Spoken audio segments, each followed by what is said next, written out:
Hola, ¿cómo están? Bueno, en la clase de hoy vamos a terminar con el texto de Marcelo Giles, Educación Corporal, algunos problemas.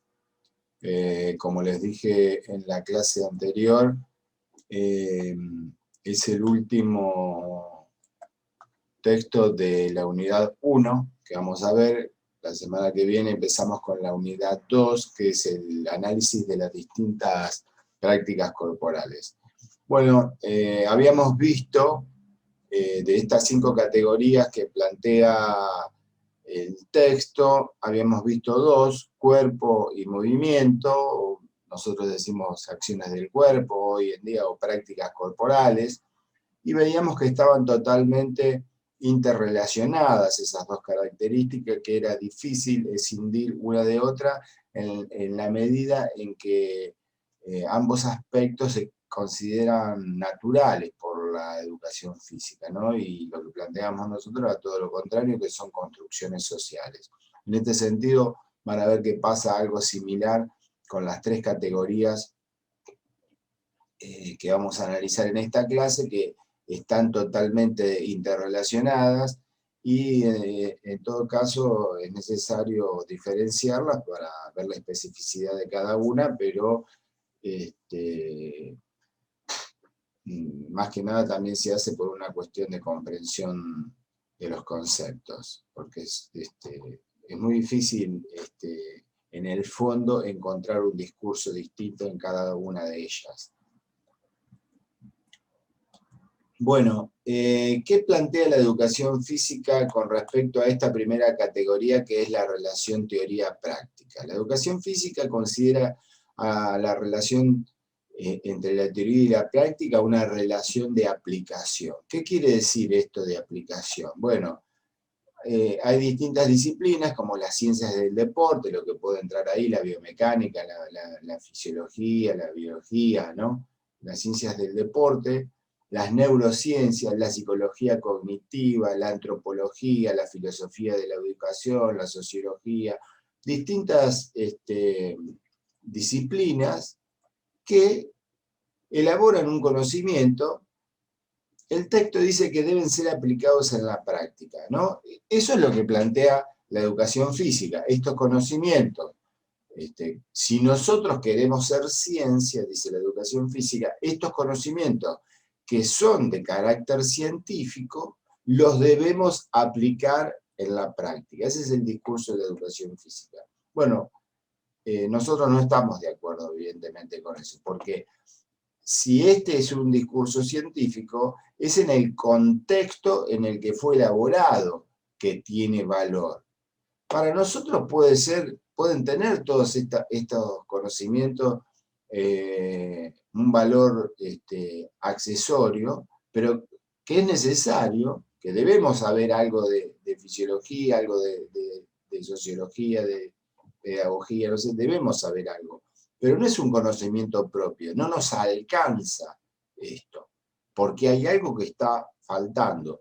Bueno, lo que se dice, estos conocimientos que son importantes para nosotros, no son suficientes. Eso es lo que vamos a decir nosotros, y que surge un gran problema cuando tratamos de aplicarlos, como vamos a ver más adelante. ¿Qué pasa con esto? ¿Qué plantea el autor? Que al tratar de aplicar estos conocimientos que elaboran otras disciplinas, dice, deja a los que hacemos las prácticas en el campo fuera de la práctica. O sea, los que hacemos las prácticas seríamos los profesores, las profesoras, y nos deja afuera, ¿no?, de la práctica. ¿Por qué? Porque lo único que hacemos es repetir un conocimiento que plantean otros, pero al no formalizar un conocimiento propio, tenemos una voz prestada, una voz que es ajena, pero no es nuestra voz, por eso estamos quedando por fuera. Simplemente estamos repitiendo el discurso de otras disciplinas. Y esto es lo más importante, convirtiéndolos a los prácticos que hacemos la práctica, o que quedamos afuera, en este caso como plantea el autor, convirtiéndonos en técnicos. ¿Qué es esto convirtiendo en técnicos, convirtiéndonos en técnicos. ¿Por qué nos convertimos en técnicos? Porque justamente lo que hacemos es eso, esto lo explica muy bien el profesor Giles en un texto que, bueno, que por cuestiones de tiempo no alcanzamos a tratar, que se llama La formación profesional en la educación física, que la disciplina se ha pensado como una disciplina, como una práctica profesional. ¿En qué sentido profesional? El profesional es alguien que estudia un conocimiento que ha elaborado otro y después va y lo repite, ¿sí? Por eso es un técnico. Un técnico que arregla una computadora. Bueno, no sabe bien, no produjo la computadora, no sabe cómo se produce un transistor, un circuito integrado. Sabe que si ciertas cosas, bueno, si acá hay una tensión baja es porque se quemó esto, lo cambio, lo pongo, pero es un técnico, es alguien que estudió algo muy acotado, muy limitado, que produjo alguien, ¿no? Otras personas produjeron ese conocimiento y él después va y lo reproduce, ¿sí? Puede ser un técnico, como decía en electrónica, pero puede ser un médico, un buen técnico también. ¿Por qué? Porque es un buen profesional. ¿En qué sentido? De que no produce conocimiento ese médico. La disciplina sí. Hay médicos que producen conocimiento, pero ese médico que simplemente se limita a estudiar y dice, bueno, si le doy esto, le doy esto, ¿no? En este caso el problema con nuestra disciplina es que nos limitamos a estudiar, en general los que se limitan a estudiar, y hay muy poco, y es muy reciente el campo de la investigación en educación física. Por eso nos consideran buenos técnicos. Ahora vamos a verlo un poquito más esto. Dice, la educación corporal considera que la relación entre la teoría y la práctica es una relación de relevos, ¿sí? La educación física tiene una relación de aplicación y nosotros la estamos pensando, por otro lado, como una relación de relevos. ¿Qué es esto? Plantea Foucault en un texto que se llama, de 1995, es una recopilación de textos.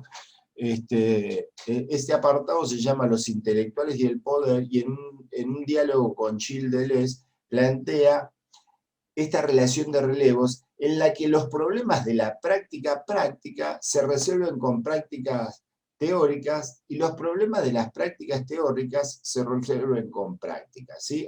¿A qué le llama esa práctica práctica? En ese sentido, si fuese para nosotros nuestro campo de la educación física, bueno, al maestro, al profesor, a la profesora dando clase en el patio. Entonces esos problemas se van a resolver con prácticas teóricas. ¿Por qué no hemos resuelto nuestros problemas? Y porque, bueno, no producimos, no hacemos prácticas teóricas, simplemente aplicamos lo que otros nos dicen. ¿Qué va a decir Deleuze? Esto no está en el texto que estamos analizando, pero yo lo tomo de ese mismo texto, de este texto, de los intelectuales y el poder. ¿Y qué va a decir Gilles Deleuze que es una práctica? La práctica es un conjunto de conexiones de un punto teórico con otro, y la teoría es un empalme de una práctica con otra. Por eso hay una relación de relevo, porque los problemas de la práctica se van a resolver con teoría y los problemas de la teoría se van a resolver con prácticas, es lo que plantea. Y Foucault, en ese mismo diálogo, dice, la teoría no expresa, no traduce, no aplica una práctica, es una práctica. Por eso, en un momento de la carrera de la elaboración teórica de Foucault, él habló de prácticas discursivas, que pueden ser prácticas teóricas, y prácticas no discursivas, que pueden ser prácticas prácticas.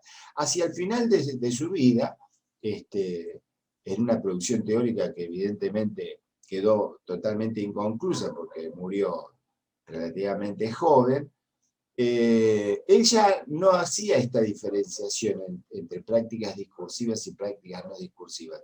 Él hablaba directamente de prácticas, ¿sí? Todos son prácticas, porque hacer teoría es una práctica, a eso es a la que hace referencia. ¿Qué plantea la educación física? Que hay una teoría, como decíamos, que elaboran otras disciplinas, que nosotros las tenemos que estudiar y aplicarlas, ¿sí? Es una relación de aplicación. ¿Cuál es el problema que surge acá en esta relación de aplicación? Que nosotros no sabemos bien qué está pasando acá, ¿sí? Porque, ¿qué es lo que nos dicen en ese mismo texto de Marcelo Giles, La formación profesional en educación física? Él explica que los profesores, las profesoras recién recibidas, se encuentran con una incongruencia entre la teoría que les dieron en la formación inicial y los problemas que tienen que resolver cuando entran al patio de la escuela. Se encuentran que le faltan elementos, ¿sí?, para resolver los problemas. ¿Por qué le faltan elementos? Porque los problemas que pasan en la práctica nunca se teorizaron. ¿Por qué no se teorizó? Porque no se investiga. Van a ver que este es el problema que atraviesa todo, para mí, todo el texto, y en particular estas tres categorías que estamos analizando en esta clase. ¿Cómo pensamos nosotros desde la educación corporal la relación entre teoría y práctica? Como decíamos, con una relación de relevos. En la medida que elaboremos una teoría de la educación corporal, de lo que estaría pasando en la práctica, esta teoría tendría que cambiar las prácticas. Y el análisis de estas nuevas prácticas generará una nueva teoría que cambiará las prácticas, que generará una teoría. Por eso no existe la verdad, existe una verdad relativa que en todo caso se irá modificando en la medida que sigamos avanzando en la producción teórica. Un ejemplo un poco más gráfico de esta situación. Decía, la formación profesional en educación física está atravesada por muchos discursos, ¿sí? Por ejemplo, el discurso de la fisiología, por ejemplo, el discurso de la antropología, por ejemplo, el discurso de la psicología. Bueno, ¿qué formas de pensar, de hacer y pensar, ¿no?, la disciplina? Pensar en el sentido que lo veíamos con Foucault en la clase anterior. ¿Qué formas de pensar y de hacer la disciplina han surgido? ¿Sí? Desde el discurso de la fisiología surge la educación física deportiva, veíamos en la clase anterior. Desde el discurso de la antropología, de la sociología, de la filosofía de la educación, surge el discurso de la educación física pedagógica o filoantropológica. Y desde el discurso de la psicología, sobre todo la experimental, ¿no?, la neurociencia, surge esta forma de pensar y hacer la disciplina que han constituido como la categoría de educación psicomotriz que está operando en nuestro campo. Bueno, ¿cuál es el problema con todo esto? Nosotros tenemos que tener estos conocimientos, como digo yo. Sí, algo de esto tenemos que saber, lo mínimo, pero algo tenemos que saber de esto para poder dar una clase. Ahora, este conocimiento es teórico. Y esta teoría tratamos de aplicarla acá. ¿Por qué es teórico? Porque el fisiólogo no sabe nada de lo que pasa en la clase de educación física. Él elabora un proyecto de investigación, lo lleva adelante en un campo restringido, aunque sea fisiología del ejercicio, ¿sí? Y nosotros ese conocimiento que se realizó con objetos de estudio, tratamos de aplicarlo acá. Por ejemplo, bueno, se elabora un protocolo de investigación en el cual se somete a unos atletas a una determinada exigencia física, no sé, bueno, queremos investigar los cambios que se producen en el organismo después de 8 semanas de entrenamiento. Entonces para eso contrato a determinados atletas a los cuales le hago ese protocolo de entrenamiento, los entreno en forma aeróbica, les doy una alimentación, una hidratación, descanso, comida, indumentaria, todo lo necesario para que se lleve adelante el protocolo según está pautado, y después me encuentro con un montón de resultados de cambios en el organismo, que son objetivos. ¿Sí? Bueno, aumentó el número y el tamaño de las mitocondrias, hay mayor capilarización, aumenta la capacidad vital, disminuye el tejido graso. Bueno, se pueden enumerar decenas de estos beneficios que se producen en el organismo. Eso es verdad, eso pasa acá. Entonces, ¿qué dice la educación física? Toma este conocimiento como quiere ser ciencia, pero piensa que ser ciencia es aplicar un conocimiento científico que produjo otra disciplina. Ser ciencia es hacer ciencia de nuestras prácticas, y es lo que no estamos haciendo. Entonces, ese conocimiento que, como yo digo, se elaboró con objetos de estudio, que fueron estos atletas, los atletas fueron objetos de estudio, se trata de aplicar en la práctica. ¿Y cuál es el problema de aplicar este conocimiento en la práctica, en el patio de la escuela? Que en el patio de la escuela no nos vamos a encontrar con objetos, nos vamos a encontrar con sujetos. Sujetos que, cuando nosotros decimos, bueno, tienen que correr 3 veces por semana, porque yo leí en un libro que si corres 3 veces por semana, media hora, con más de 130 pulsaciones por minuto, se te va a producir todo ese beneficio en el organismo. Entonces, varios problemas acá. El primero, que como decimos nosotros estamos pensando la disciplina como una disciplina que tiene que transmitir un saber, no que tiene que mejorar la salud. ¿Sí? Y en este caso, la disciplina de educación física ha sido creada para eso, para mejorar la salud de la población, como vimos en el texto de Educación Física de Ricardo Crisori.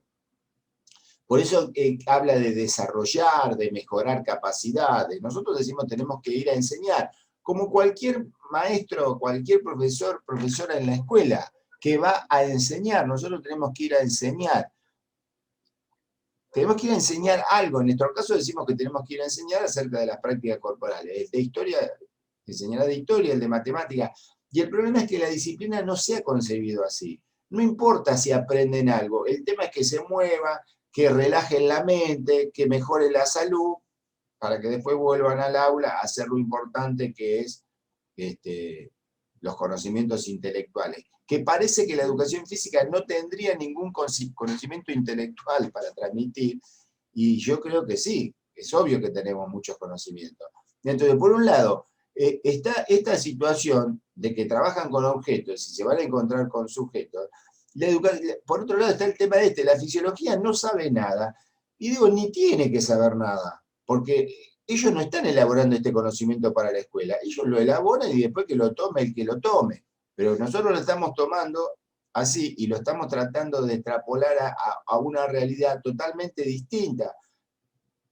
Y por otro lado, piensen esto, bueno, yo quisiera aplicar todo lo que dice la fisiología, lo quiero aplicar acá. Primero hay una realidad escolar y en particular de este país. Bueno, la maestra, el profesor se enferma, ¿no? Porque le pasa algo, entonces está 2 meses, y después viene una profesora a reemplazarlo que le pasa algo que tampoco no puede venir más, entonces se cambian profesores, no hay una organización departamental en todas las escuelas que siga guiando el proceso, en muchos casos hay una sola clase por semana. Bueno, ¿cómo voy a hacer yo si yo quisiera, si ese fuese el objetivo, la educación física ni siquiera puede cumplir con ese objetivo. No es para nosotros nuestro objetivo, pero ya es muy difícil cumplirlo. Y por otro lado, como decía, como se van a encontrar con sujetos, el sujeto que tengo acá no es el objeto que tengo acá. El sujeto que tengo acá, quizás después de ir a la escuela, tiene que ayudar a trabajar al padre, en el trabajo al padre. Entonces dice, tiene que salir 3 veces por semana a correr, pero como tengo una sola clase, las otras 2 las tenés que salir a correr en tu casa. Bueno, no puede, porque tiene que trabajar el pibe. O no sé, está mal alimentado, y entonces intenta hacerlo, pero se desmaya. O se lastima los pies, o alguna o la rodilla, lo que sea. ¿Por qué? Porque tiene un mal calzado, porque no tiene la indumentaria que tenían los atletas, o no tiene ganas de salir a correr, ¿sí? Son muchísimos los factores que inciden, de los cuales la fisiología no sabe nada.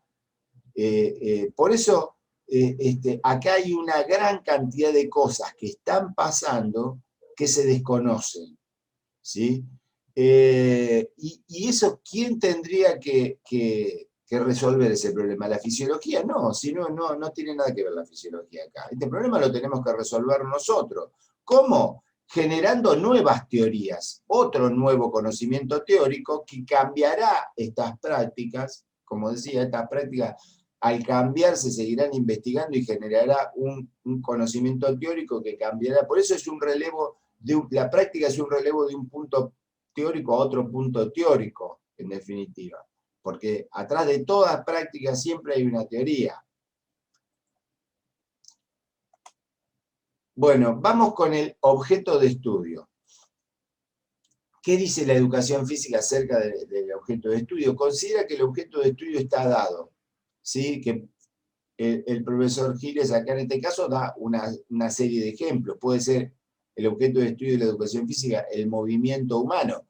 Ya vimos, porque la educación física cree que hay un movimiento humano, ¿sí? Que es natural, correr, saltar, no son movimientos humanos. Bueno, ya vimos que no, que la gente que no se ha creado en una sociedad y una cultura, por ahí ni siquiera camina. O puede ser el movimiento en tanto educación, o el movimiento del deporte, o muchísimas otras disciplinas, inclusive que le han inventado nombres muy, muy raros, ¿sí? Que serían nuestro objeto de estudio. Y que ya está ahí, y yo ahora lo tengo que ir a investigar nada más. Eso es lo que considera la educación física, que el objeto de estudio está dado. ¿Qué decimos nosotros? Que los estudios demuestran que no hay un objeto de investigación que le corresponda directamente a la educación física, ni lo habrá, ¿sí? Porque el objeto de estudio lo tenemos que inventar nosotros lo tenemos que crear, no está ahí para que lo descubramos. Descubrir es algo que ya existe y nuestro objeto no está, ¿sí? Porque si no sería una práctica natural, ya está ahí. En tanto se reclame ser ciencia de un objeto de investigación no investigado. Claro, ¿cómo voy a tener un objeto de investigación antes de ponerme a investigar? No investigado por otro, o en las difusas fronteras que deja la ciencia moderna. Está demostrado ya que ninguna disciplina se creó de este modo. Bueno, instauro un determinado objeto de estudio y después me pongo a investigar. No se ha visto eso. El objeto de estudio se fue construyendo en la medida en que se construía la disciplina. Se fueron construyendo, digamos, simultáneamente. En la medida que voy construyendo mi objeto de estudio, construyo la disciplina. En la medida que construyo la disciplina, construyo mi objeto de estudio. El objeto de estudio no está dado, no está ahí para que lo descubramos, sino que se construye. Construir el objeto de investigación es construir la educación corporal misma, ¿no? Lo que estábamos diciendo. La investigación y la disciplina se construyen recíprocamente la una a la otra. La educación corporal no es ciencia a priori, claro, no puede ser ciencia si todavía no se puso a hacer ciencia. Entonces no va a ser ciencia la educación física porque repite el discurso de la fisiología. Bueno, eso pasaba a principios del siglo XX o fin del siglo XIX, donde profesores de educación física se jactaban de que sus libros eran científicos porque estaban avalados por un montón de médicos. Bueno, la educación física no es ciencia a priori, esto quiere decir con antelación, sino que se hace ciencia en su práctica en la medida que hace ciencia de su práctica. ¿Se dan cuenta por qué decía esto, que estas categorías están totalmente relacionadas? Porque esto es teorizar lo que nosotros no estamos haciendo, bueno, nosotros sí estamos haciendo, pero digo, lo que la educación física en general no está haciendo, que es hacer ciencia de su práctica. Por eso la relación teoría-práctica, ¿no? teorizar sobre nuestras prácticas. Ven que está este hilo en todo el texto.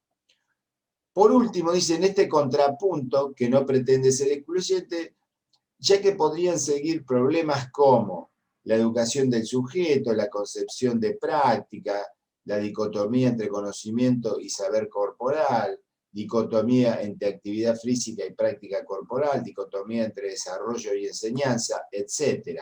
Dice, bueno, yo tomé algunos, tomé la relación teoría-práctica, el objeto de estudio, el problema del cuerpo, pero hay otras categorías que se podrían analizar.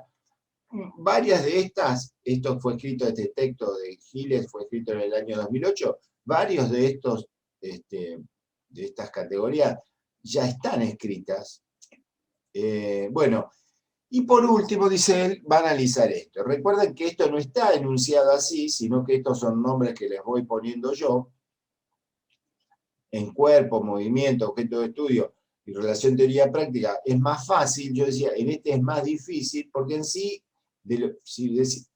diría yo, de lo que está hablando el autor es del problema de la política y lo político, ¿sí? O lo político y la política.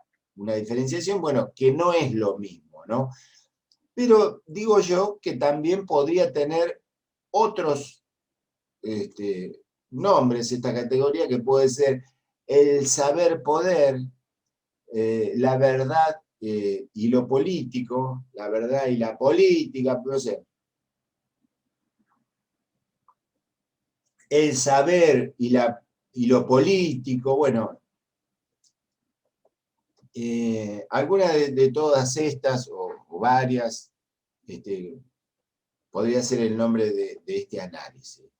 En este análisis yo voy a recurrir a bibliografía por fuera, como para ampliar un poquito los conceptos. ¿Qué plantea la educación física en relación al tema de lo político? Nada, no se ha interesado, no incluye, nos va a decir el autor, ni ha incluido saberes que vinculen a la disciplina con la lógica política o con la teoría política. ¿De qué habla acá con lógica política? No de los partidos políticos. ¿Sí? Esa es la política formal. No habla de eso.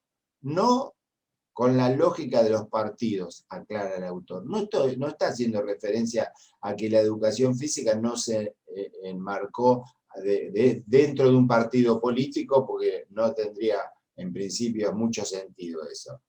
No es solo en esferas de la política partidaria o en los lugares de decisión central donde se legitiman las formas de pensar y actuar en educación física. En todo caso, estas decisiones, como dice, decisiones en los lugares de decisión central donde se legitiman. En los lugares de decisiones central, si el Ministerio de Educación toma una decisión en torno a algo que afecte a la educación física, va a ser no porque se puso a investigar de educación física ellos mismos, sino que ellos en todo caso van a ser los encargados de realizar una tarea que alguien más fundamentó, como pasó con la creación de la educación física. Hubo una reforma de la gimnástica porque los médicos y los fisiólogos desde el discurso científico fundamentaron la necesidad de cambiar la disciplina, ¿no? Entonces, esa sería la política formal, estos lugares de decisión central de los que habla el autor, que toman medidas en función de una fundamentación de una verdad, ¿no? Una verdad relativa, ¿no? Que es la verdad en ese momento, en el final del siglo XIX, la verdad de la fisiología, el discurso médico que fundamentó. Bueno, no estamos hablando de esos partidos políticos, sino de lo que fundamenta los cambios que pueden llegar a producir esos partidos políticos. Ahora lo vamos a tratar de explicar más claramente. ¿Qué plantea el autor? En cada acción concreta, en cada texto académico, en cada reglamentación, en los discursos sobre y desde la disciplina se ejerce un poder determinado que no prohíbe, sino que actúa produciendo saberes, como señala Foucault. O sea, hay una reglamentación que dice algo acerca, bueno, ahora, por ejemplo, si fuese en educación física, para que mejore la salud, lo que le decía yo, en vez de 1 o 2 veces por semana, tiene que estar 3 veces por semana, ¿sí? En cada reglamentación, en cada texto, bueno, leo el texto de fisiología que dice, para mejorar la salud hay que hacer ejercicio 3 veces por semana. En cada texto académico, bueno, puede haber una producción en una universidad que plantea lo mismo, bueno, entonces dice, la disciplina se ejerce un poder determinado que no prohíbe, sino que actúa produciendo un saber. Produce un saber y produce un efecto de verdad, ese saber. Es verdad, es una verdad, pero hay otras verdades. Lo que se ve es que ese saber está produciendo un efecto de verdad, como digo yo, que dice que la educación física debe mejorar la salud. Bueno, eso tiene una fecha de nacimiento. Debe colaborar con el mantenimiento, con la mejora de la salud. Como se vio en el primer texto, tiene una fecha eso. No fue siempre así. Hubo todo una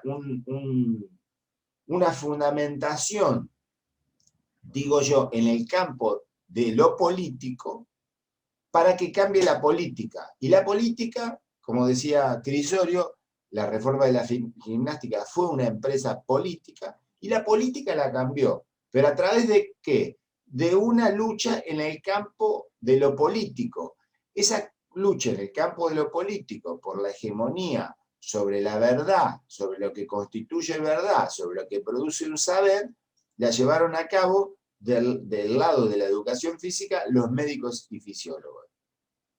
Por eso yo ven que estoy haciendo mucho énfasis en el tema de la verdad. Vamos a ver el tema de la verdad, que, como les digo, está por fuera, por ahí del análisis del texto, pero que a mí me parece muy importante. Michel Foucault, de nuevo, lo utilizamos como herramienta, va a plantear acerca de la verdad, dice, no se centra en las formas concretas de lo verdadero y lo falso, sino en los procesos históricos que han llevado a la imposición de unos criterios de verdad sobre otros. Ejemplo de esto, la reforma de la gimnástica. Bueno, se impuso diciendo, por ejemplo, que la gimnástica alemana, no sabemos si es verdadero o falso, pero lo que sí hay que un proceso histórico que se impuso un criterio de verdad sobre otro. Por ejemplo, ¿cuál? Y se puso el criterio de verdad que la gimnástica alemana eran trabajos antinaturales y faltos de cientificidad, y por ejemplo la gimnasia sueca no. Bueno, vimos ya en el análisis correspondiente a ese texto que las mismas cosas negativas que se le podían indilgar a la gimnástica alemana, se le podían indilgar a la gimnasia sueca. Sin embargo, se impuso como verdad. No era verdad, porque carecía, o sea, era tan antinatural como la gimnástica alemana, la gimnasia sueca, y carecía de cientificidad del mismo modo. Y sin embargo se impuso como un criterio de verdad. Entonces, ¿era verdad? No, pero se impuso. Foucault define su trabajo como una historia política de la verdad, es decir, una historia de las relaciones entre la verdad y el poder.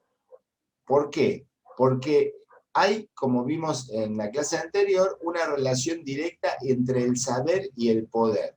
El saber va a imponer cuál es la verdad, y quien tiene el saber tiene el poder. Y el poder produce saber, y el saber retroalimenta al poder, nos va a decir Foucault. Lo primero que también él dice es que la verdad no existe, ¿no? Como lo estábamos viendo. La verdad no existe. Hay un debate que tiene más de 2400 años de si la verdad, debate filosófico, si la verdad existe o no. En detrimento del argumento de Foucault y del mío mismo, que yo lo tomo como herramienta de análisis a Foucault, Platón decía que a los relativistas, que en general eran los sofistas, que dicen que la verdad no existe, plantea Platón, no hay que contestarles, porque se están contradiciendo ellos mismos. ¿Por qué? Porque si la verdad no existe y vos estás diciendo la verdad no existe, lo que vos estás diciendo no es verdad. Entonces, si no es verdad que la verdad no existe, entonces la verdad existe, ¿no? Bueno, no es tan fácil, no se cierra ahí, porque en todo caso lo que se dice es que la verdad es relativa. ¿Relativa a qué? Relativa a un montón de factores. Si fuese tan fácil de cerrarlo, como pretendió Platón, ya se hubiese cerrado, y 2400 años después no se seguiría debatiendo sobre esto. En todo caso, lo que va a decir Foucault es que existe una lucha por la verdad, que la verdad se produce, que la verdad defiende ciertos intereses y que luego, una vez que está establecida como de verdad, lo que hay que hacer es difundirla. ¿Por qué existe una lucha por la verdad? No será por descubrir o saber la verdad, ¿no? Porque justamente, si no existe, no la vamos a descubrir. Será la disputa por lograr el control o cierta hegemonía sobre aquellas instituciones que pueden dictaminar qué discurso se considera válido en una sociedad.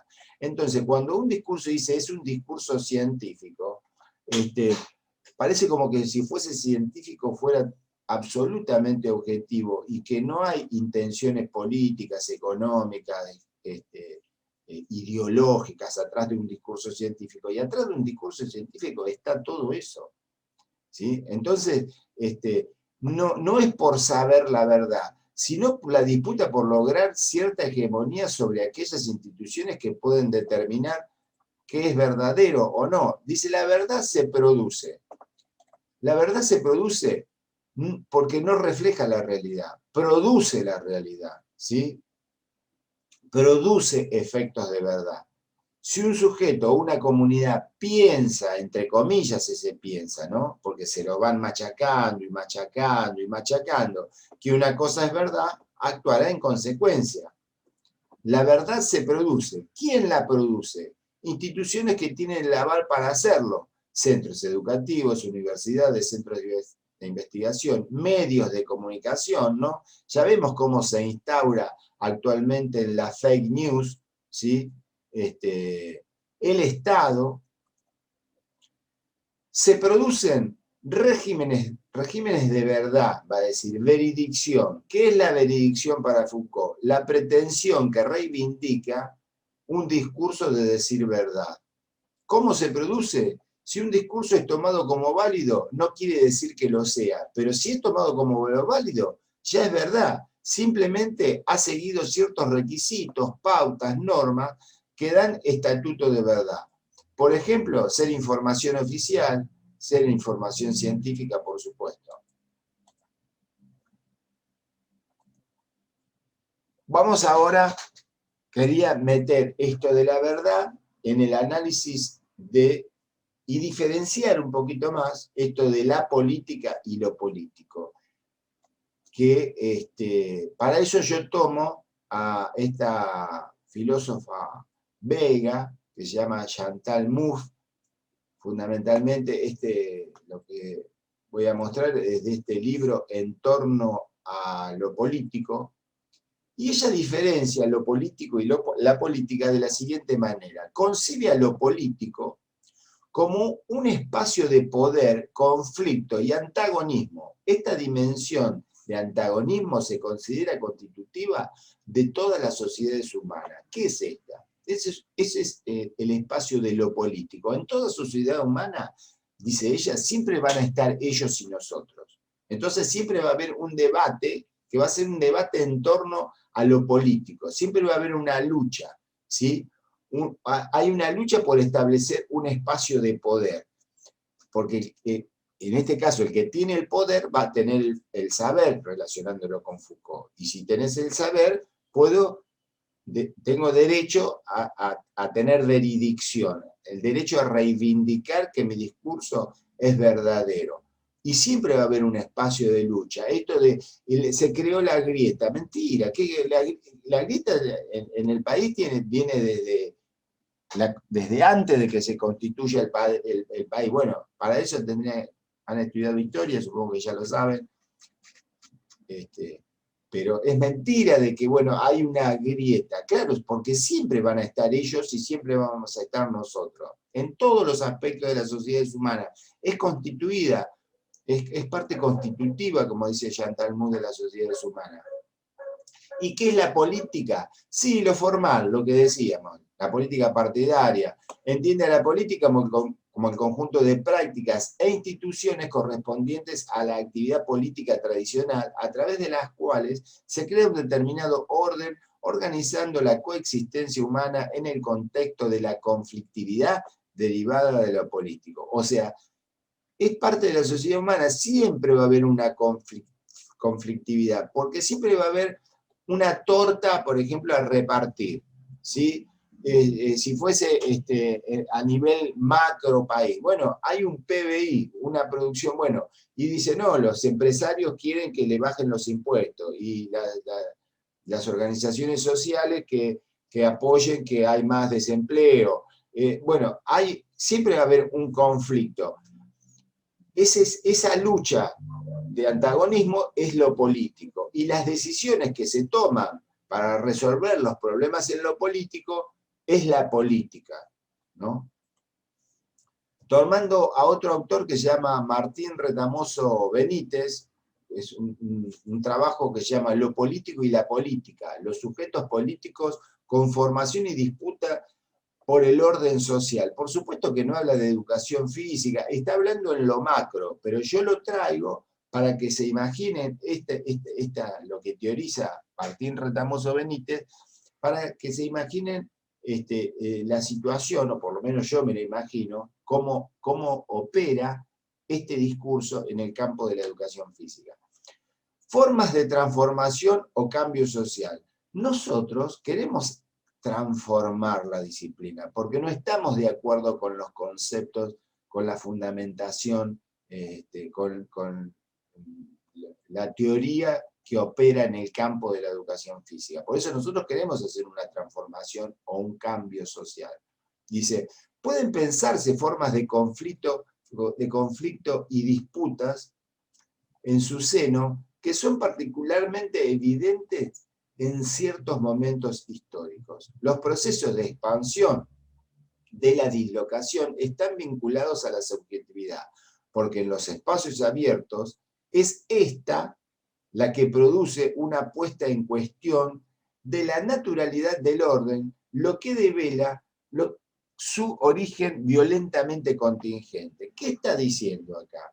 O sea, la realidad es de un modo, pero se produce, dice,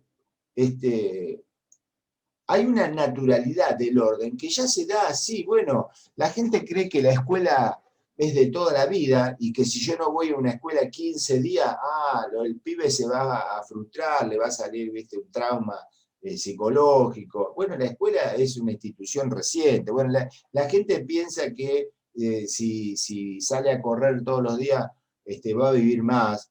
Y vos decís, bueno, la ciencia me lo dice, mejora la capacidad vital, el consumo máximo de oxígeno, aumenta las reservas de glucógeno. Sí, la ciencia te dice eso, pero después tenía 40 años y se murió corriendo. ¿Por qué se murió? Bueno, no sé, pero digo, hay datos objetivos, pero eso está instalado ya como verdad que es así. Pero eso, como dice, devela su origen violentamente contingente. ¿Qué quiere decir esto? Que es así, pero puede ser de otro modo, que no es así por naturaleza, es así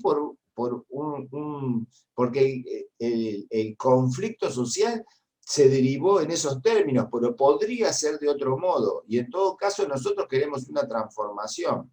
De este modo se expande el campo de disputas y el terreno para las rearticulaciones moleculares en la subjetividad colectiva, que posibilitan la emergencia de nuevos sentidos, formaciones discursivas novedosas, para significar las relaciones sociales que componen un orden social histórico. Parece, está complicado, ¿no? La frase está complicada, pero va en torno a lo mismo. Imagínense todo lo mismo. Yo lo estoy pensando cómo opera para mí esta frase en el campo de la educación física. O sea, las formaciones discursivas novedosas tendrían que operar en el campo de la subjetividad para significar las relaciones sociales que componen un orden social histórico. O sea, hay un orden social histórico que en nuestra disciplina lo está dando el discurso de otras ciencias, el discurso de la fisiología, el discurso de la medicina, y nosotros tenemos que rearticular la subjetividad de la gente, pero ¿cómo va a ser todo eso? Que todavía no lo termino yo de decir, es produciendo verdad, pero es lo que estamos diciendo en el análisis de las categorías anteriores. ¿Cómo vamos a producir verdad si no investigamos? ¿Sí? Para cambiar la subjetividad de la gente, para crear formaciones discursivas novedosas, tenemos que investigar nuestras propias prácticas. Hay un saber ahí que no se sabe. Y con ese saber vamos a ir a dar la batalla en el campo de lo político. Esto implica, en ciertos momentos, la politización de esas relaciones sociales. Bueno, hay que politizar el discurso de la educación física, que hasta ahora la educación física no lo ha hecho. La educación física ha sido muy sumisa. Ha dicho, acá me dice la fisiología que yo tengo que hacer esto, bueno, voy y lo hago. Bueno, acá me dice que tengo que hacer la neurociencia, me dice que tengo que hacer esto, bueno, voy y lo hago. Repito, esto implica en ciertos momentos la politización de esas relaciones sociales, la manifestación de la contingencia, esto, bueno, es así, pero puede ser de otro modo, yo lo quiero cambiar. Lo que las enfrenta a su indeterminación constitutiva y la sitúa en el terreno de la disputa por su legitimidad. O sea, una indeterminación constitutiva. Ellos determinaron, los médicos y fisiólogos determinaron en definitiva que la educación física sea así. Pero hay una indeterminación constitutiva, no es eso natural. Y la sitúa en un terreno de disputa de su legitimidad. Bueno, nosotros le queremos pelear por la legitimidad del discurso que está operando en el campo de la educación física. Pero si yo voy a dar la disputa en el campo de lo político, no puede ser con un me parece, y a mí me parece que tendría que ser de otro modo, yo creo que tendría que ser así. No, si yo quiero ir a un congreso de educación física, por ejemplo, y plantear, bueno, esto, tengo que ir con un trabajo de investigación, tengo que ir a hacer un análisis de mis prácticas, tengo que construir mi objeto de estudio, tengo que salir de la relación de aplicación de otro conocimiento y entrar en la relación de relevos. Tengo que hacer todo ese trabajo en la disciplina. ¿Por qué ellos van a esgrimir una verdad desde un discurso científico? Bueno, nosotros también, pero no desde el discurso de la fisiología, desde nuestro propio discurso, desde el análisis de nuestras propias prácticas. Los congresos de educación física están llenos de médicos, de psicólogos, de antropólogos, de psicólogos de las neurociencias que nos vienen a decir a nosotros lo que tenemos que hacer. ¿Qué profesor de educación física va a un congreso de medicina? ¿Con qué elementos iría a un congreso de medicina? Con los elementos de ellos, con la teoría que ellos producen. Pues, pero no tenemos una teoría propia. Y entonces, está bien que vengan los médicos a nuestros congresos, que vengan, pero nosotros también podemos ir a los de ellos, pero con un saber elaborado de nuestro campo. Las subjetividades atravesadas por la hegemonía comienzan a moverse, a desplazarse y constituir nuevos espacios de enunciación a partir de una rearticulación del campo de la experiencia. Lo mismo, va todo en el mismo sentido. Parece complicado, me imagino, pero va todo en el mismo sentido.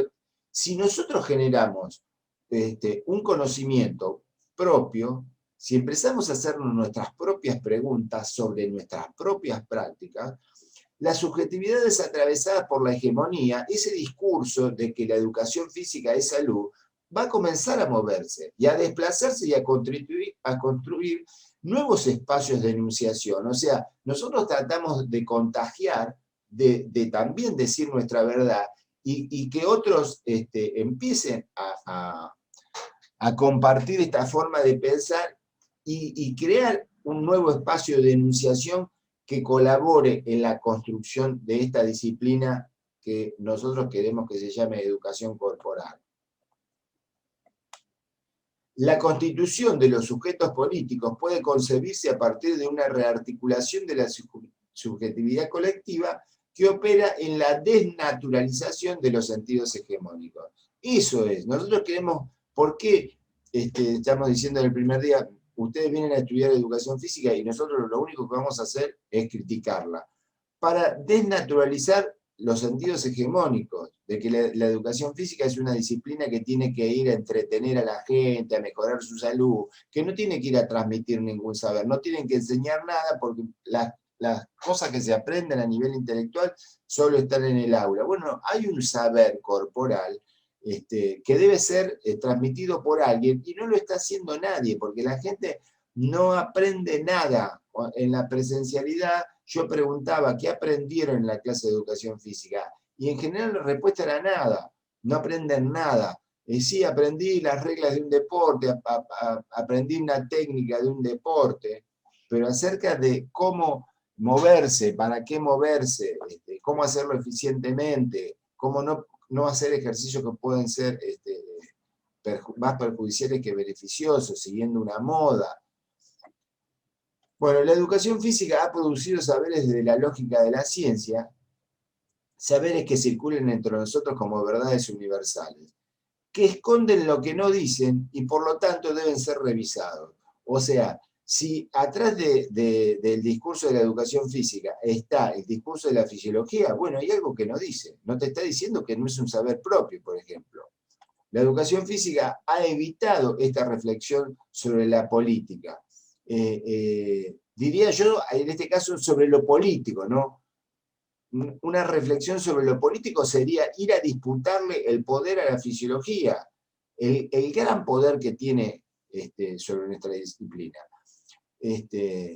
Porque están convencidos, ¿sí? Y tal es así que se menciona, no fuera de la facultad, en esta misma facultad, que nosotros somos agentes de salud. Los profesores de educación física, las profesoras, son agentes de salud. No, vos estás estudiando, no sos paramédico, no estás estudiando en la Facultad de Ciencias Médicas, estás estudiando en la Facultad de Humanidades y estás formando como un maestro, decimos nosotros, del cuerpo, te vas a recibir con el título de profesora, de profesor de educación física, y por lo tanto tenés que ir a enseñar algo. Y para eso, para que nuestra carrera haga lo que tiene que hacer, que es enseñar, tenemos que dar el debate en el campo de lo político. De esta manera se puede imponer una forma de ver, de pensar y analizar. ¿Ves? Nos han impuesto esa forma. Ha considerado que lo político estaba fuera del campo educativo, ¿no? Lo que decíamos. Esto limitó el análisis de los profesores de educación física. ¿Por qué? Porque no es necesario investigar, porque somos técnicos, porque simplemente tenemos que reproducir el conocimiento que produjo otro. Retrasó el avance disciplinario, retrasó, o diría yo, lo impidió, porque haciendo profesores de educación física que hagan trabajo de investigación en rehabilitación, en procesos metabólicos, no sé, lo impidió más que lo retrasó casi, y vinculó a los profesores a un saber reducido al hacer. Claro, son técnicos, tienen un saber hacer, como el plomero que tiene un saber hacer, no sabe nada de hidráulica, no sabe nada de los productos del comportamiento del agua, ¿no? Según él tiene un saber hacer. Esto es lo mismo, nosotros tenemos un saber hacer, pero ojo, no tienen que pensar ellos. La carrera, como plantea Marcelo Giles también en este texto de la formación profesional en educación física, fue concebida, la sociedad nos concibió como meros técnicos ligados a un saber hacer, y por lo tanto no tenía formación de posgrado. La formación de posgrado en el país está retrasada, ¿sí? Con respecto a otras carreras y con respecto a otros países también. En Brasil hay mucha más investigación que acá. Después discutimos qué investigan, pero hay mucha más investigación que acá. Por eso, porque nos vinculaban a esto, lo que dice, un saber reducido a un hacer. La educación corporal, en la educación corporal, los estudios acerca de lo político también son parte de la formalización de saber necesario de la disciplina. Consideramos el campo disciplinario como un espacio de lucha por la verdad. Se va encuadrando esto, lo que plantea el autor, por eso yo introduje esto del tema de la verdad y amplié un poquito lo de lo político y la política. Consideramos el campo disciplinario como un espacio de lucha por la verdad. Nosotros tenemos que establecer una lucha en el campo de lo político como un espacio de la lucha por la verdad. Tenemos que ir a disputar verdad, pero como les decía, no podemos ir a disputar verdad con me parece o creo. Para eso tenemos que investigar, e investigar un objeto de estudio que no está construido, que lo tenemos que ir construyendo en la medida que vayamos investigando, porque la construcción del objeto de estudio será construir la disciplina misma. ¿Se dan cuenta lo que yo les decía? Que estos 3 puntos, igual que con el cuerpo y el movimiento, están totalmente articulados. Distintos sujetos, instituciones, corporaciones y grupos políticos intentan, con sus propias fuerzas y armas, conquistar a otros para poder establecer una ventaja sobre ellos y hacer que accionen como quieren o queremos. Sí, los médicos, el discurso médico de la fisiología tiene tal hegemonía, tal presencia, que imagino que no es un espacio de poder, de saber y de poder que quieran perder, ¿sí? De venir y plantarse en nuestros congresos a decir verdad. Bueno, nosotros queremos disputar ese espacio de poder. Como actores de esa lucha de intereses siempre, lo sepamos o no, estamos ejerciendo una posición política, o sea, una posición que pretende conquistar, negar o ejercer el poder. Está esa gente que dice, no, yo en la política, viste, no me meto. Nosotros decíamos en lo político, ¿no? Pero decir, en la política no me meto, porque, bueno, está bien, esa es una posición política. La de no meterse en política, está negando que se ejerce el poder, es una posición política. ¿Sí? ¿Qué diría yo? El que dice yo no me meto en lo político o en la política. Bueno, son conformistas, ¿sí? Están resignados a que alguien les diga lo que tengan que hacer sin nunca cuestionarlo, sin enterarse que esa realidad es contingente, que es así, pero que podría ser de otro modo.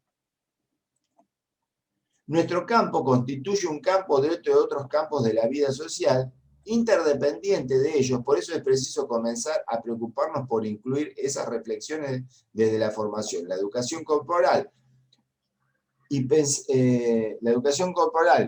pensarnos como maestros del cuerpo, no como profesor, no como docente. ¿Por qué no como profesor?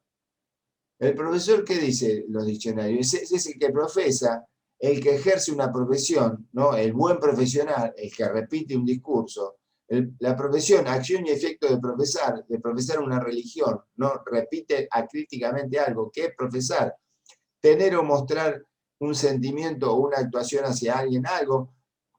Profesar cariño, admiración. Defender o seguir una idea o una doctrina, ¿no? Como digo, acríticamente, profesar su fe, profesar la medicina en una aldea, bueno, profesaba cánones de la universidad, este hecho, ¿no? De repetir acríticamente algo, de seguir los 10 mandamientos, no sé, y bueno, pero ¿por qué? Porque hay una tradición, una cultura que lo ha instaurado como verdad, pero yo no lo discuto.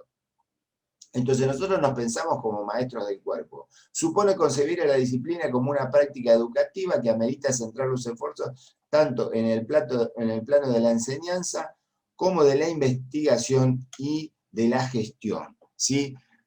No es solo situarnos como maestros del cuerpo, dedicarnos a enseñar o aplicar los conocimientos que producen otras disciplinas, sino es también actuar en el campo de la investigación y de la gestión. Para eso tenemos que deconstruir. Hay un concepto que se instaura fundamentalmente de la mano de Jacques Derrida, que es el de la deconstrucción. Es muy difícil definir deconstrucción, ¿sí? O desconstrucción también se dice, ¿sí? Porque sería reducir el concepto, dice Derrida. Pero se puede decir que sería hacer una revisión profunda de todas nuestras afirmaciones. Se deben revisar todos los procesos que fueron puestos en juego para que se piense de determinada forma. Comprender los supuestos que hicieron que este paradigma se afirme. Solo así podemos separar de esta forma, nos podremos separar de esta forma de pensar, digo yo, entre comillas, ¿sí? Hay una forma de pensar, en este caso la educación física, que como veíamos con Foucault, eso que es pensar, ¿sí? Una cosa que fue impuesta, pero para saber por qué estamos pensando de ese modo, bueno, hay que deconstruir la disciplina y es lo que nosotros tratamos de hacer. Hay que poner en cuestión todas nuestras ideas, valores, hábitos, costumbres y sentidos. Está muy de moda esto con el patriarcado, ¿no? En la actualidad, deconstruir el patriarcado. En los problemas de género, en la lucha feminista, está muy trabajado esto de la deconstrucción. Busca quitar los sentimientos de los discursos para así entender cómo es que hacemos lo que hacemos y por qué decimos lo que decimos, ¿sí? Es de todo lo que venimos hablando. Encontrar cuáles han sido los mecanismos puestos en marcha para que hoy seamos lo que somos, ¿sí? Nosotros creo que en la disciplina, en estos pocos textos que hemos tratado, tenemos esa intención. Encontrar cuáles han sido los mecanismos puestos en marcha para que hoy seamos lo que seamos es el primer paso para poder transformar nuestra realidad, que es lo que nosotros queremos. Construir más que construir. Esperen que cambio el audio.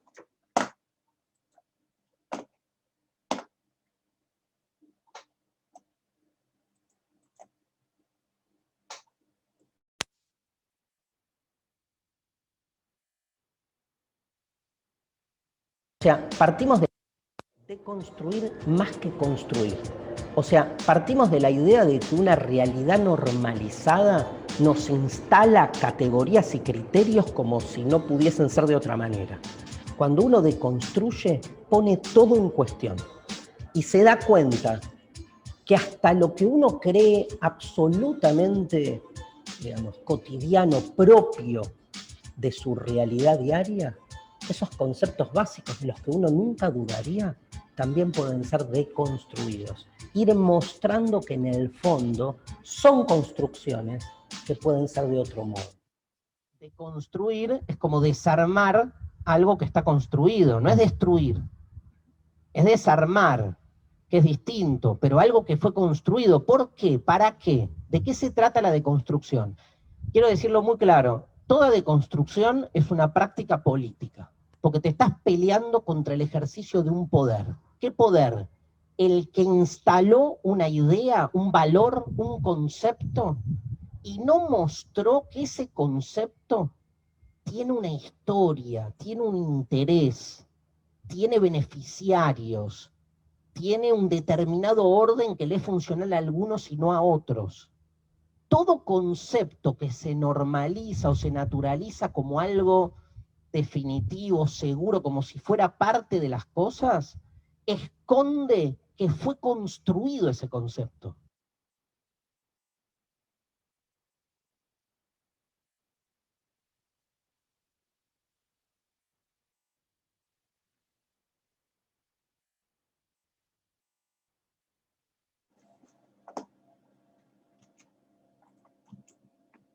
Bueno, espero que no voy a aclarar nada en torno a estos dos pequeños videos de Darío Stanraiver.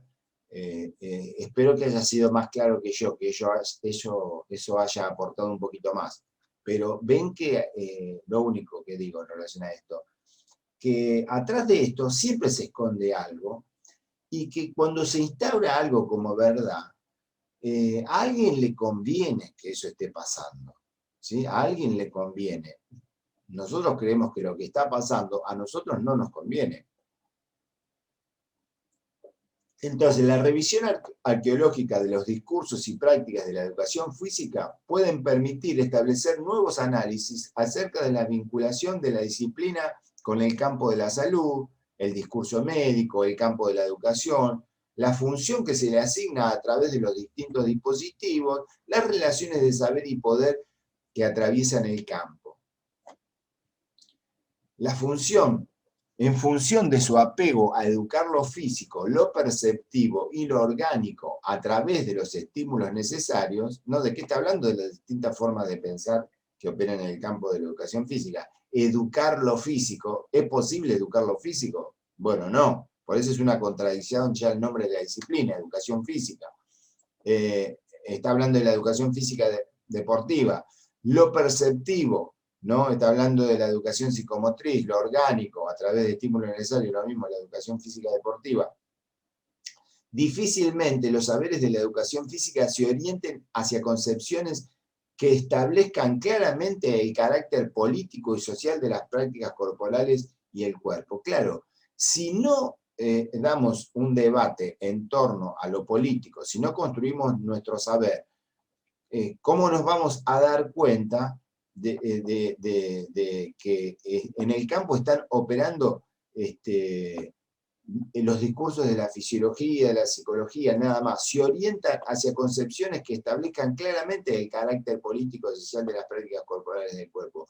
O sea, es complejo aplicar lo que dice la fisiología, ¿sí? Porque es una práctica social, está trabajando con sujetos. Pasar de la educación física a la educación corporal supone modificar la formación, porque ¿cómo vamos a modificar las prácticas si no se modifica la formación? Las prácticas y la forma de interpretar la realidad. Por eso nosotros decimos que queremos aportar desde esta materia una pequeña cuota para que tengan elementos teóricos para poder interpretar la realidad de otra manera ustedes, ¿no? Es llamativo que ni en la formación de profesores ni en las capacitaciones de la escuela en Argentina se incluyan contenidos acerca de las formas de saber y producir saber en cada disciplina. Este camino no es agradable, dice, supone construir nuestras propias preguntas y por lo tanto que por momentos nos enfrentemos tanto entre nosotros como con políticos y con científicos. La discusión con la ciencia es compleja, ya que pretendemos hacer ciencia para abandonando los presupuestos de la ciencia moderna y sus pretensiones de objetividad y generalización. Lo que decíamos, nosotros, la ciencia que opera en el campo de la educación física es muy positivista. Nosotros decimos que no va a ser una ciencia objetiva en la medida que trabaje con sujetos, y que no va a pretender generalizar, que nuestras teorías, como dice Deleuze, van a ser muy locales. Bueno, sí, él también aclara, esas teorías que se puedan producir pueden ser aplicadas en otros contextos, con limitaciones, pero no pretendemos que nuestro discurso sea universal, es local, es restringido, pero hay, por otro lado, ciertas regularidades sociales que se reproducen. Bueno, si yo veo que pasa esto en esta escuela, y después otro replica ese estudio, y en esa escuela pasa lo mismo, y en esa escuela, bueno, pero en principio el estudio fue un trabajo local. Hay que tener en cuenta que una de las características, si no la principal, de la ciencia moderna es la universalidad. Claro, esto que produce una ley y que esa ley opera en cualquier contexto, ¿no? En el sentido de que, bueno, si yo caliento un metal se dilata, caliento el cobre se dilata, si caliento el bronce se dilata, no, el bronce, caliento el hierro se dilata.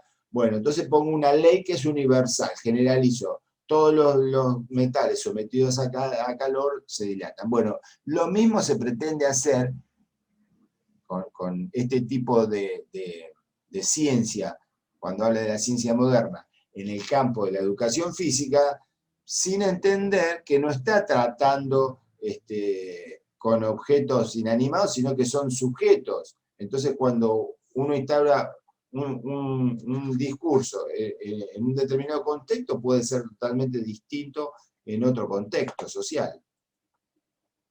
En términos de educación física, esa universalidad aparece reflejada en toda la bibliografía, donde lo que se enseña se aprende, ¿sí? Claro, vieron que hay una frase que dice el proceso de enseñanza-aprendizaje. Como que si yo enseño, ustedes van a aprender. Yo voy a enseñar y ustedes no van a aprender. Yo voy a enseñar algo, ustedes van a aprender más. Yo voy a enseñar poco, ustedes van a aprender mucho. Yo voy a enseñar mucho, ustedes van a aprender poco. Yo no voy a enseñar nada, ustedes van a aprender igual. Yo voy a enseñar algo, ustedes van a aprender otra cosa. No sé lo que va a pasar. Yo enseño y busco las mejores herramientas, pero ¿qué va a pasar? No sé. Pero esa universalidad se cree que si yo enseño, y si en todo caso, si yo enseño y los otros no aprenden, y es porque apliqué mal el conocimiento científico. Ese es el problema, dice. Y los problemas de la práctica se producen por una mala aplicación de los principios científicos. Claro, la ciencia no se equivoca, ¿sí? Acá no hay un sujeto que no quiere aprender o que tiene problemas, acá no. Yo tengo que enseñar y los demás van a aprender. Volver la mirada hacia las prácticas requiere justamente no someterse a la certeza de la ciencia tradicional o moderna, sino buscar en ellas, crear, inventar nuestros problemas. Eso tenemos que hacernos nuestras preguntas, tenemos que crear nuestros objetos de estudio, tenemos que inventar la disciplina. Problemas que no han sido tratados hasta aquí. La educación corporal debe comenzar a formalizar su saber. Por eso yo digo que esto es lo que atraviesa todo el texto. Esa es la carencia que tenemos. La autonomía de la educación corporal, obviamente, siempre relativa, se hace construyendo un saber propio de esta disciplina. Por último, me quiero referir, dice el autor, a un problema que no había considerado en presentaciones anteriores sobre el mismo tema. En los últimos años, ciertos pensadores han comenzado a revisar críticamente los saberes del campo, con conceptos de las ciencias sociales o de las teorías críticas desarrolladas en otras disciplinas. Esto es muy oportuno y pertinente, pensar otras cosas que hasta aquí no habíamos pensado sobre el cuerpo, el movimiento y las prácticas corporales. Se pretende hacer entrar, ¿cuál es el problema? Que se pretenden hacer entrar a las prácticas en desarrollos teóricos muy válidos para esas disciplinas, pero no para nosotros, pero que vuelven a someterlos a lógicas extrañas, extranjeras, pensadas para otros problemas. Claro, por inventar herramientas teóricas de la sociología, por ejemplo, bueno, empiezan a pensarse todos los problemas en términos sociológicos, pero por ejemplo se olvidan de analizar las prácticas corporales, que es lo que nosotros estamos construyendo desde la educación corporal en nuestro objeto de estudio. La educación física ha estado atravesada por discursos totalitarios, universales y acabados que respondieron a la ciencia, al Estado, a Dios, a las corporaciones de profesores. Bueno, nosotros no vamos a tener que pelear con todos ellos. ¿Es agradable? Y no. Pretender discutir con el Estado, con la ciencia, con las corporaciones, con los representantes de Dios, para no quedar a merced del dogma que nos han planteado. Esto no es un producto acabado, dice el autor, ustedes juzgarán si hay otras categorías o si es necesario pensar otra dirección del problema que les presento. Prefiero presentar los problemas inacabados. ¿Por qué? Y porque no existe la verdad, ¿no? Eso es lo que está diciendo. No es inocente, no es porque pienso que hay un camino, no hay un camino, que no encuentro, es que ya sé que no hay camino y no queda otro camino que hacerlo. Bueno, llegamos hasta acá. Salió un poquito más corto, disculpen si es largo, véanlo en etapas. Como les dije, con este texto terminamos la unidad 1, la semana que viene comenzamos con la 2. con el texto de Marcelo Giles, el deporte, un contenido en discusión. Chao.